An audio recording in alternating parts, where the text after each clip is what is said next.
BMW F10 with the N57 engine. Today I'll show you where each fluid goes in the engine bay.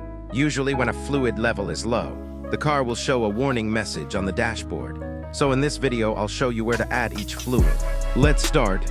On the left side, we have the windshield washer fluid reservoir with a black cap.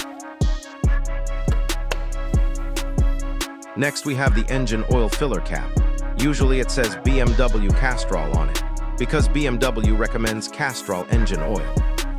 Behind the engine, we have the engine oil dipstick with a black handle. Using it, we can check the engine oil level.